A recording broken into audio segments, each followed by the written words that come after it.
For office applications, what we have to consider is the use and the tasks that are going to be carried out in the open office. Remember, we have a variety of different people coming and going in the office itself. Initially, what we'd want is probably occupancy sensors for the lights to switch on as people enter the room and automatically switch off, let's say 20 minutes, which is usually a standard time between 20 and 30, when the office is unoccupied for that period of time.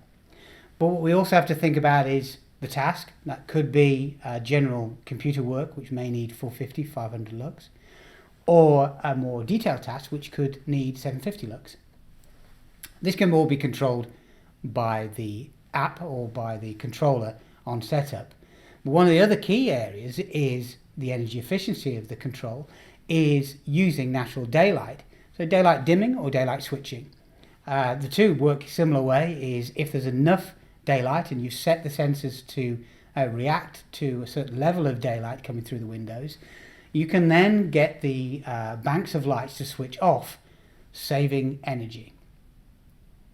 All this, as we said, was controlled or is set up by the app, which is available on the App Store.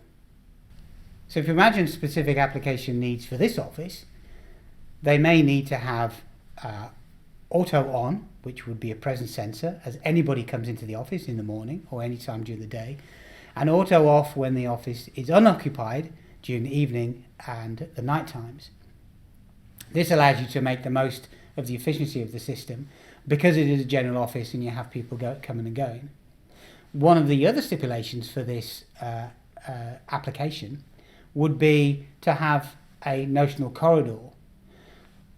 When you have one particular key worker working maybe into the early evening, especially in the winter times when you have darker nights, is that they do need to have a lit corridor out to the exit for comfort and for safety reasons in terms of that.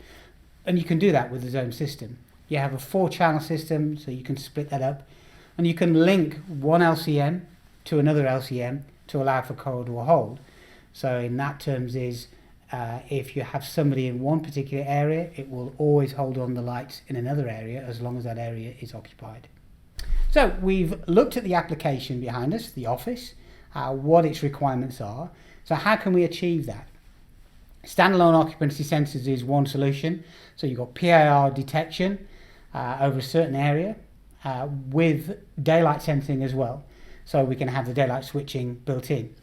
If you need to link areas together and have a little bit more control and maybe a little bit of scene setting, then an LCM is a really good idea, because you can have corridor linking two together, making sure that the lights are kept on in 2 different areas or 2 different offices.